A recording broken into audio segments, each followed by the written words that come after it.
Welcome back to Marvel Maniac and MCU After Show. This is your host, Eric Cicada, aka Mr. Honest, back with you for another Spider-Man project. Yes, your friendly neighborhood Spider-Man has premiered on Disney Plus. They released 2 episodes for the first week. I believe it's going to be a 4-week run altogether, and every week we'll have a few episodes. My goal is to cover each of those episodes in one episode, as we're about to do with the first 2.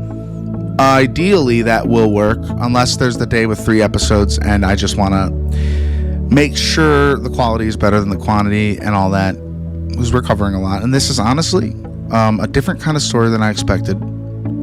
I'm going to go off the bat and start talking about this show, so if you're here for some reason and haven't seen it, I definitely go watch it.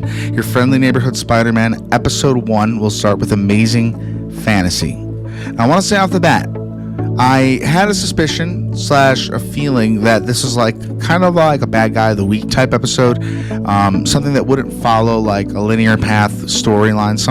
It made me think it was going to be like something like an older show where, any episode can be watched in any order.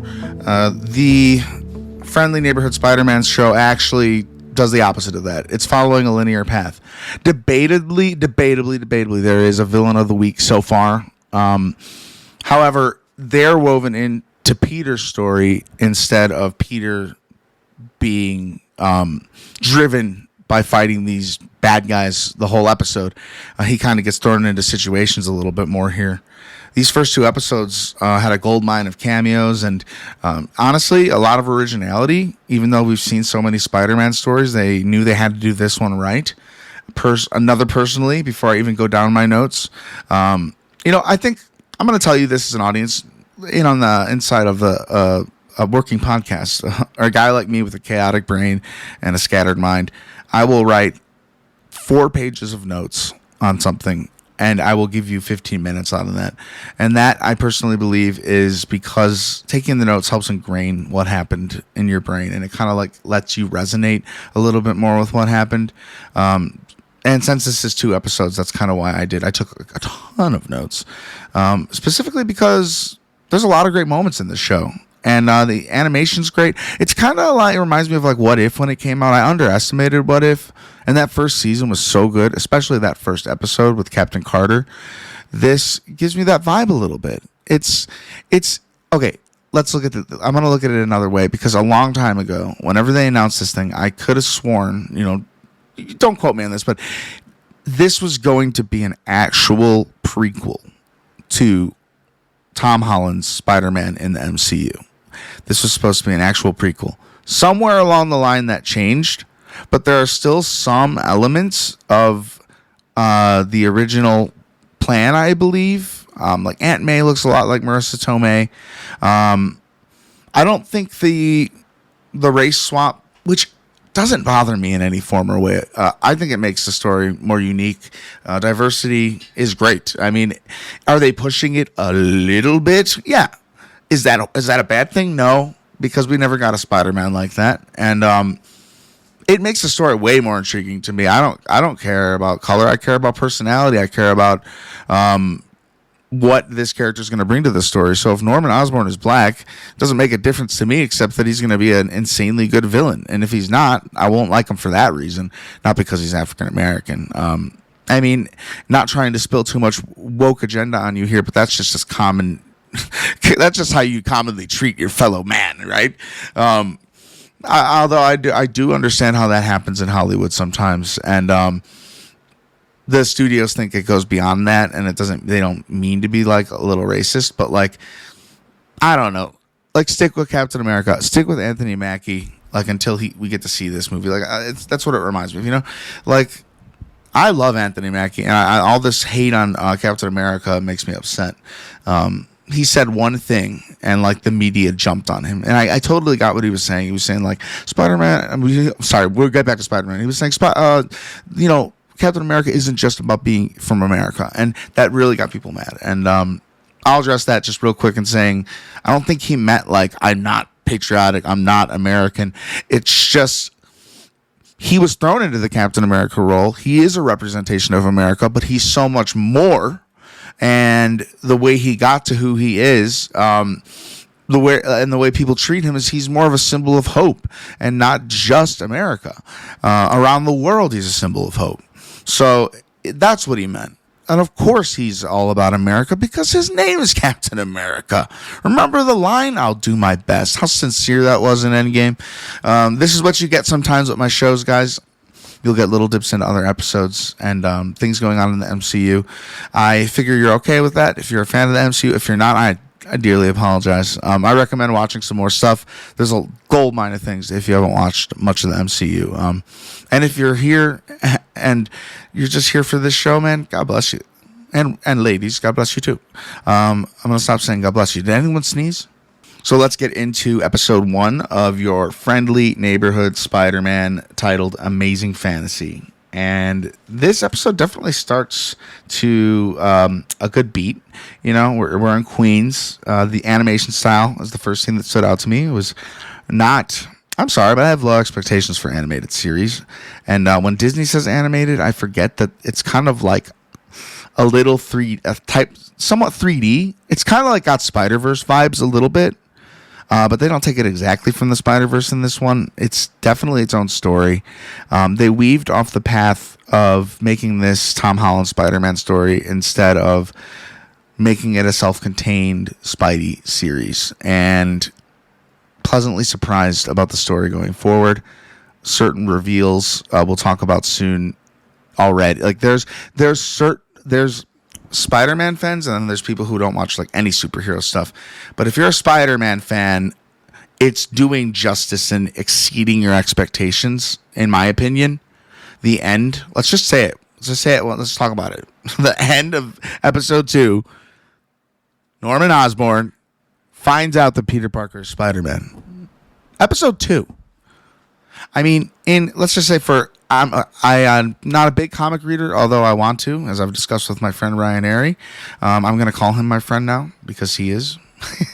He's awesome. And Screen Crush, literally as I'm recording this, they have their 2-episode review / recap of this show. I'd highly recommend going to watch Screen Crush after this. They give a totally different perspective. I wanted to go watch it actually, but I'm like, you know what? Maybe it'll influence my episode too much. So I decided to wait to watch Screen Crush's episode. But go watch that when you're done with this. And hopefully we can get Ryan back on maybe to talk about this or something even more exciting in the future. So yeah, definitely. I might be a little repetitive. I'm not going off an outline this week. I'm kind of trying to keep it more natural. You know, sometimes when I really need an outline, it'd be for like a movie or one or the other. But the fact that we're covering 2 episodes, it kind of just makes me want to free talk about everything in those 2. I mean, the 2 episodes definitely stand apart from each other, right?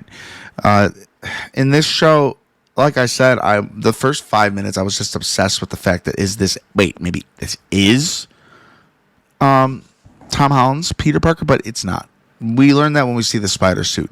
However, there are immediate signs of the multiverse / maybe old animation. I don't know. I think they did a shot from literally Captain America Civil War where Tony takes out his phone and shows him, "This is not you." And it's the way he stops this car in front of this bus.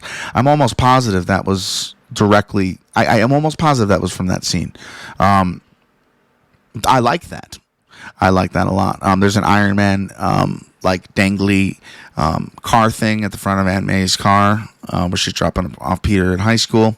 He's in this advanced tech high school, and it's not going to be that way for a while because just at the very beginning, 3 minutes in, a Doctor Strange portal opens up in the sky and falling out this giant creepy Venom monster. I don't know what he is. I don't know where he's from. I'm sure comic readers might know a little bit more about this, and I'm sure I'll get an answer when I watch Screen Crush's episode review of this. Like, who the heck is this thing? And oh my God, this is not an amazing, I mean, this is not a friendly neighborhood Spider-Man threat. He's not even Spider-Man yet. But this is the unique way of how he becomes Spider-Man. Now we get to see this. However, Uncle Ben's death still in the past. It's been portrayed on. My mic is acting a little bit weird, like it's cutting out. Like maybe I'm talking too loud. It goes like blah, blah, blah, blah, and it does that automatically. But yeah, this is another show and Spider-Man project that does expect you to know that there's an Uncle Ben that got wrongfully passed, and I mean, even as we learn in the second Across from the Spider-Verse, it's kind of like a critical moment in every Spider-Man's life because it's basically the thing that turns him into a full-on Spider-Man. With great power comes great responsibility. We haven't heard that from the series yet. We learn in Spider-Man No Way Home that, spoiler for 30 seconds of Spider-Man No Way Home, we learn from there that Uncle Ben never told him that. It was his Aunt May on her deathbed in No Way Home. So, which is like a nice change. So I don't know if he actually has the "with great power comes great responsibility" mantra yet. This Peter Parker is scattered. In my opinion, I really get that feeling, the actual feeling I get, like when I gotta be at a few places at once and I'm in a busy day. The second episode definitely embodied that. He gets at the end of the first episode, he gets an internship to Norman Osborn's Oscorp, and he shows up at his house just like Tony Stark did in not Civil War, sitting with his Aunt May. And it's like these parallel moments I think they're meant to happen. This isn't just a coincidence that this was a lot like the Tony Stark coming to enlist Spider-Man. It's definitely a mere moment to that, a very mere moment. And I don't understand how, if this were even in our mainline MCU, how would Norman Osborn remain so secretive for so long? I mean, if you think about it, I guess he's just really a big businessman until he becomes the Green Goblin. So, I mean, it could technically have been going on in the background of our MCU. I wonder how they'll introduce Miles Morales, and I wonder how they'll introduce a new Norman Osborn. I presently hope that Tom Holland's Peter Parker will make it out of Secret Wars, and from his story going forward in that point, I think he could do a Norman Osborn story, since it's going to be like the birth of a new world or something like that. So far ahead of us. Might even be a new Spider-Man by then, to be honest. But I sure as hell hope Tom Holland stays on for a long time, because I want to be there for that young Spidey to old Spidey story. And with Tom Holland, it has that unique chance to even go 5, 6, 7 more years with the character, even more, and give a well-rounded, full-on, full-circle Spider-Man story. And will literally go up to the point where he's replaced with Miles. I think it's too soon to introduce Miles Morales as a main character in the MCU. This show definitely boosts a lot of ideas. I think this is definitely something to get those Spider-Man gears turning for the new movie and where the character's going forward.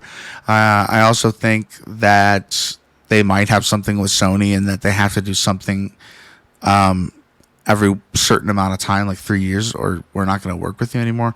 That I don't know, but I do think that this show definitely has something to do with Sony wanting there to be more things for them to make money off of. Gladly and respectfully, I'm glad that the show isn't affected by that in any way. It actually has impressed me quite a few times. So the Doctor Strange cameo was really cool to me, and a good sign of like, this is in a mainline MCU universe where Spider-Man exists. So we kind of get to see the heroes we know from like a different perspective, which is really exciting. I like seeing that picture of Captain America with Norman Osborn towards the end of the second episode.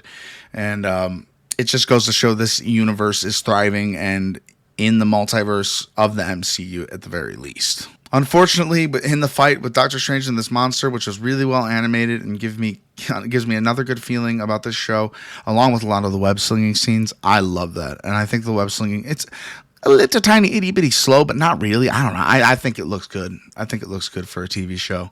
But Doctor Strange destroys the school, this tech school that Peter was going to, and now Peter has to go to just regular old high school, which makes him kind of like a genius. He's in like really complicated classes, and he is also Spider-Man already. Once we skip ahead, because there was a spider hanging out of Doctor Strange's portal. This Doctor Strange is reckless, okay? Maybe we'll learn in this one. Maybe he'll be a villain. Like every Doctor Strange in every universe is bad except for our Doctor Strange in the MCU. Because this Doctor Strange, I know he didn't mean to open up this portal to the school, but like he did. The fact is he did. He put a giant Venom monster. Like Venom is like a end of game end of a trilogy, end of series type fight. And this thing is like a venom monster, like coming out of the jungle or something. And Strange is just destroying a school, completely trying to save people. And he eventually gets the thing back up into the portal. Why? Well, Peter Parker has his first heroic moment, not even being Spider-Man yet, and throws a brick at the thing and gets him away from his friend Pearl. I believe that's her name. Forgive me if I freaking got that wrong. I think the show could have totally done a week at a time, just little bits and pieces. Would have had our Spider-Man for a long time. I think they want this one out and ready to ship, just to have more future projects ready. I forget what's coming up, to be honest with you, aside from Brave New World. I think there's another TV show that's going to be coming out after this one. So I'll be covering it, most of what I want. I mean, I did tell myself I was going to cover this week to week if it felt warranted. I think it does feel warranted. I think I need to explain to you also, and you've already noticed this if you're paying attention, that these episodes of my podcast, this episode of my podcast came out later. It's usually a 6 a.m. release on Wednesdays. That's not going to be the case going forward, at least until Spider-Man's done. I want to do the same timed episodes every week, but there's no way I'm waiting 2 days till Friday to put this episode out at 6 a.m. So I'm really going to be putting things out when they come out to the best of my ability when it comes to shows like this, especially there's like 2 episodes, next week's 3 episodes. I'm not saying I'll take days to do it, but it won't be at like 6 a.m. Central Time like usual. It'll just be a little later.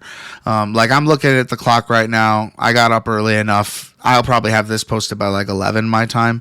But it just might not be that way in the future. So just know I haven't given up on you or the show. I'm just trying to put together the best episode possible. And that being said, we have recap episodes like we'll probably be doing with Daredevil.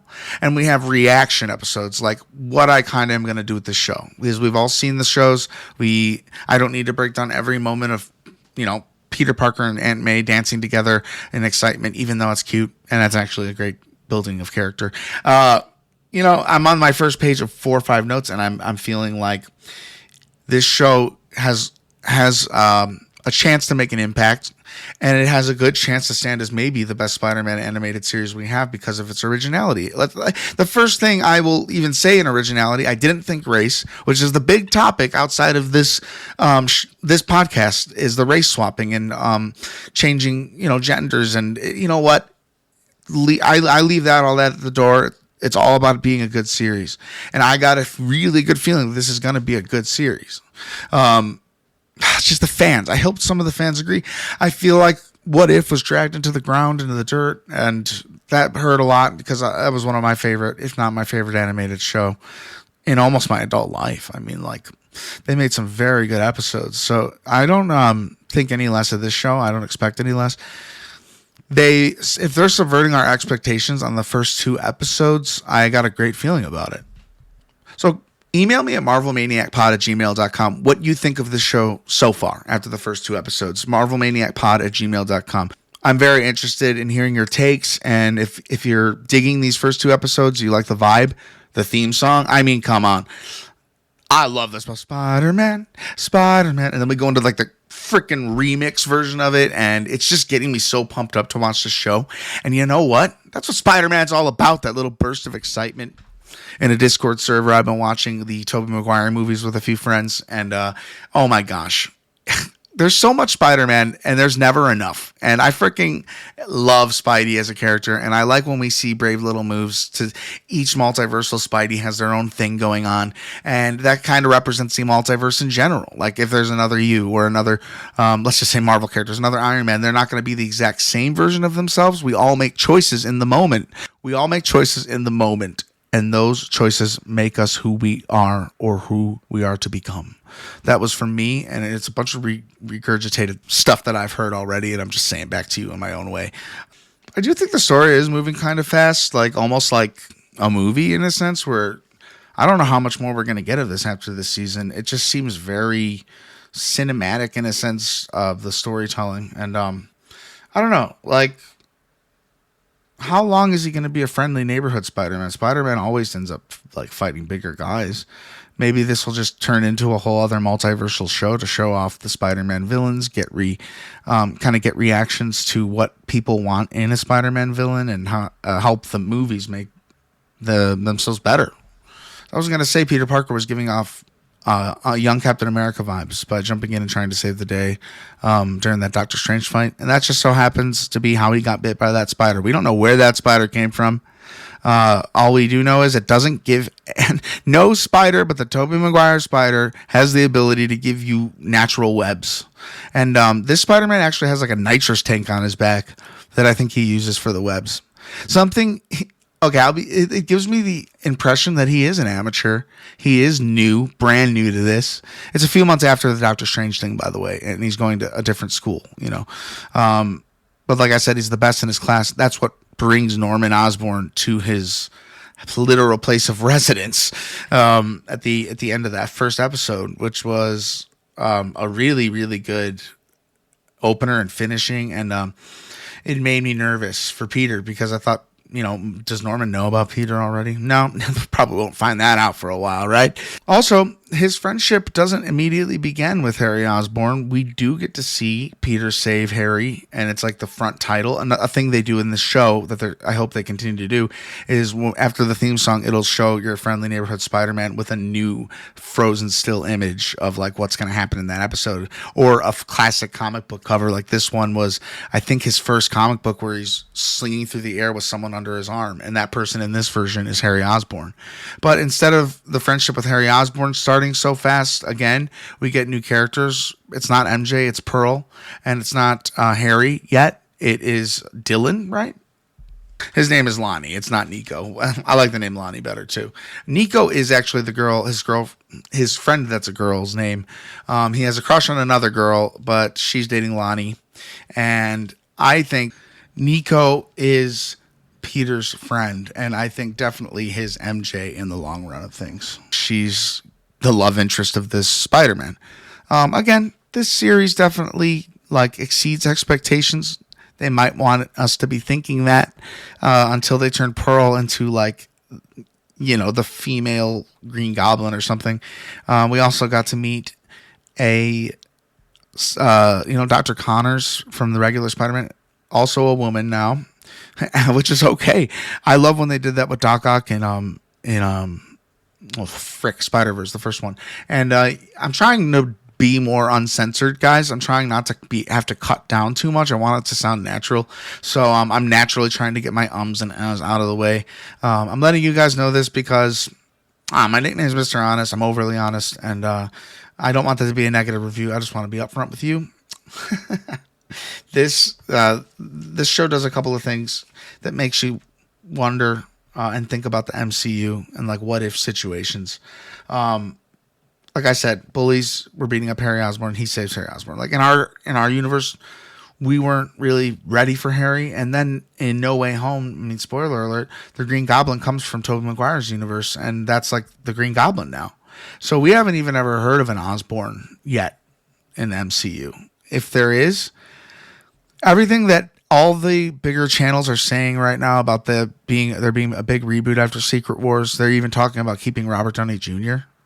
We're gonna just be able to have all the characters we lost already and see some of those dynamics. They're gonna reset into one world, so we might have a new Iron Man, we might have an old Iron Man, we might have the exact same Wolverine, which has been said along like recent separate interviews. So it's like, okay, so they're gonna reboot the world, but some people will stay. So the new Wolverine will likely have a big part in forming the new X-Men who he lost in his universe.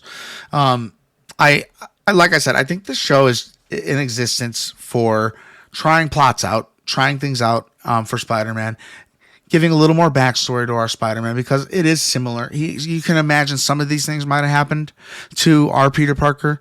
Like we never knew how he got his spider bite. It could have been the exact same thing. Yeah, in all honesty, if it was actually our MCU and that happened with Doctor Strange, how funny would that be? Just considering the fact that they go through a lot together in the future. But we know that for sure when Peter introduces himself in Infinity War to Doctor Strange.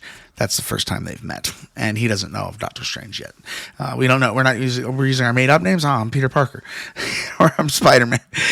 it's a good moment. The more you watch of the heroes, even going back, those moments of crossover, they get more valuable over time, especially like Guardians with Iron Man. Like think about that. Like still, what an amazing dynamic.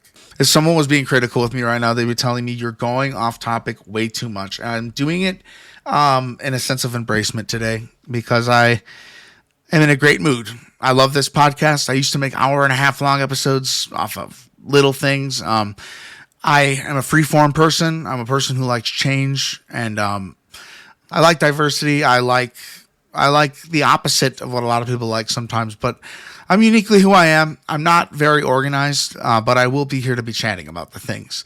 And this show is just a great opportunity to kind of speak all that out because it's an animated show about Spider-Man. We're talking lighthearted. We're in the room.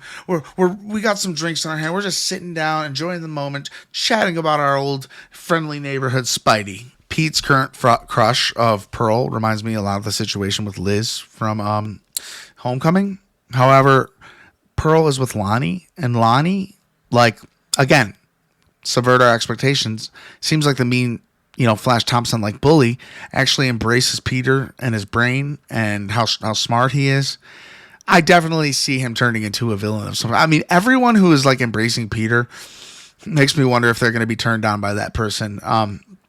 This show officially has got me on my feet looking for, they're trying to trick us here. They're tricking us. Like, I don't want to know that, and I like when it's hidden enough for me not to be able to find, but I also do like to dig a little bit and see if, like, okay, they're definitely setting this up or that up. Here in the first episode, since we got like a 2 or 3 months forward since he got bit, he is a tiny little bit established. He's getting himself established at least. He leaves class to help a crime, which is really awesome.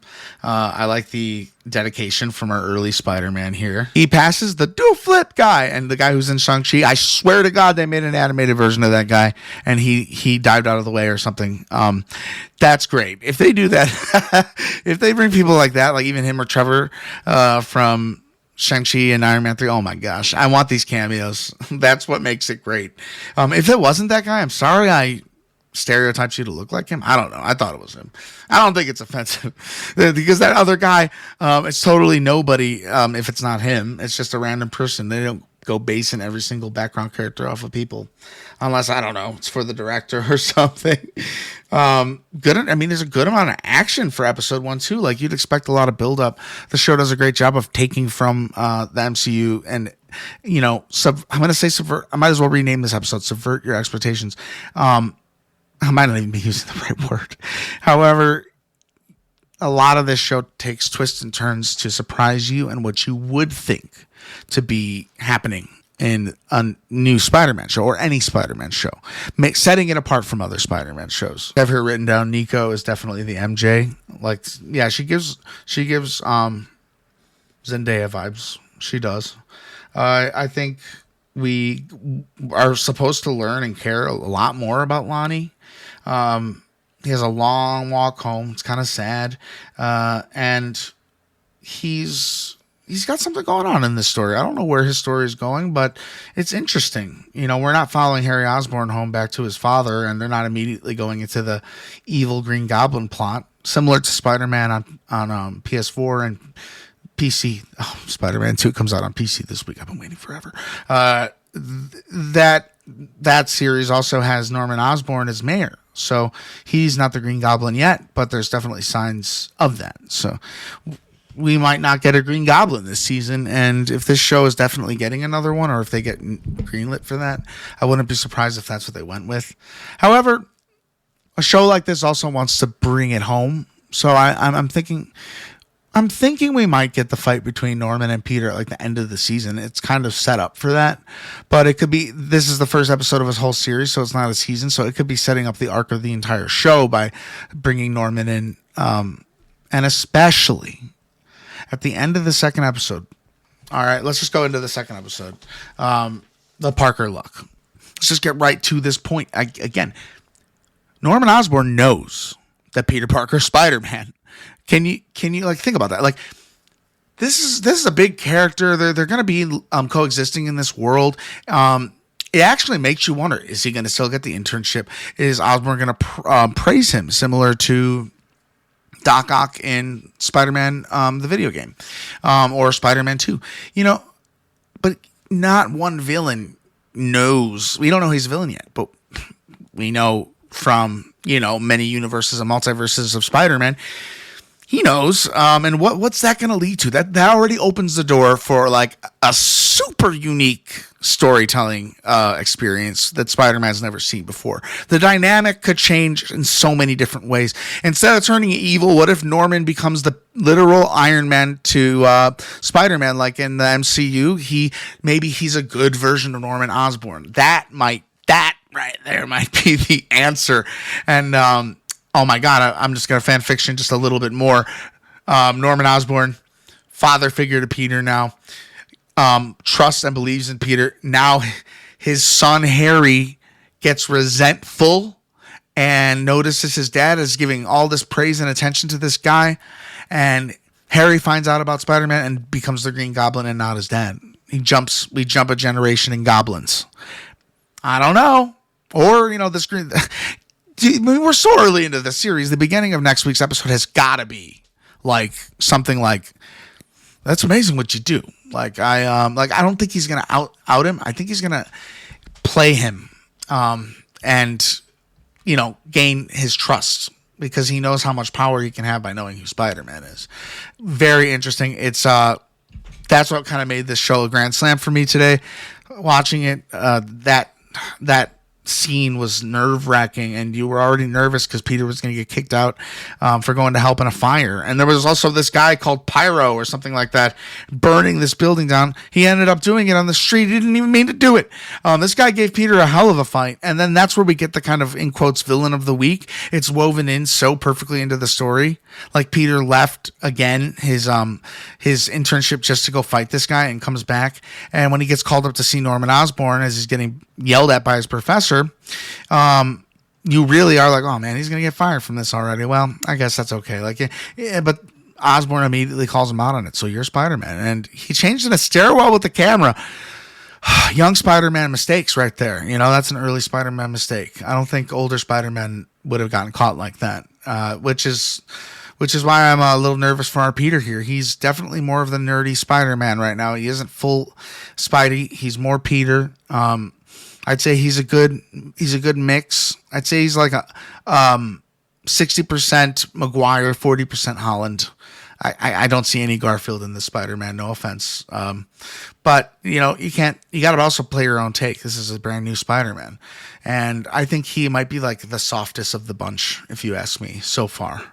And that could be just because his age and that he's younger. Just love how well this episode does at making you feel like you got to be at all places at once. We see Peter make this promise to go to Lonnie's party with Nico, and we see Peter commit to going to Norman Osborn's office right when he gets to the place, Oscorp, and he can't do it. And we see a lot of different things that are supposed to happen and don't, giving me this scattered, nostalgic feeling of how I felt when I was a kid and how I was balancing like a ton of stuff. And just that mix between that and Spider-Man, and the fact that he's still kind of a kid and he's still learning.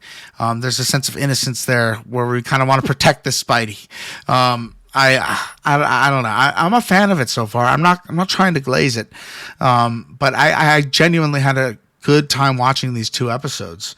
I love that Lonnie invited Peter to the football game, and I love the fact that we're getting things out of characters we don't expect from a show and or series that has been around for years and years. It's doing its job, in my opinion, and I'm a proud Marvel fan today. With the way Marvel's been, I haven't been hypercritical, but I gotta stick with the fans, because what the fans think is, majority of the fans think is how it is. So if the MCU's been off par, which I won't deny, I could definitely see that. I just try and stay optimistic. It's good to see that an animated show like this, a lot of care and thought went into it. Even if it was supposed to be an MCU canon thing, I think they put a lot of positive work to make it its own show and its own little multiverse and getting maybe younger audiences and general audiences ready for some of the supervillains from Spider-Man that are coming in the next few years. We may even get William Dafoe back as Green Goblin again in Secret Wars. There's so much Spider-Man stuff coming out. The next movie I'm going to cover is Spider-Man Far From Home, which is with Samuel L. Jackson and the Mysterio, Jake Gyllenhaal. So I'm excited to talk about that. I'm excited for the next Spider-Man, Friendly Neighborhood Spider-Man next week. And I'm so freaking stoked for Captain America on Valentine's Day. You can get tickets really early on the day before Valentine's Day. You know how midnight releases work. I'll be getting my ticket very soon. That just got me really excited. Don't let negative reviews ruin your Captain America experience. You're going into the first Marvel movie of 2025 with your buddy or by yourself or your girlfriend or your parent, and you're going to be walking out of that theater saying, wow, those post-credit scenes were great. And the movie was really great too. Thank you for being here. It's my pleasure to be hosting for you. If you have any feedback, I'd love to hear it. MarvelManiacPod@gmail.com. Please leave 5 stars, a like, or anything on the show wherever you're listening, and share it with a friend if you think they'll like it. P.S. The name Nico and Pearl may have been switched around a couple of times in this episode. I'm sorry for that. I'll get more familiar with the characters as we go through the season. And if you have something negative to say, email MarvelManiacPod@gmail.com. Not negative, more critiquey. I'm open to that. So don't leave a bad review if you don't mind. Message me and I'll directly work on that with you. Such an early part of our podcasting careers is getting good reviews. If we don't, we'll never get noticed. So thank you for doing that. Thank you for being here. And you have a wonderful, amazing week. Until next time, Avengers, disassemble.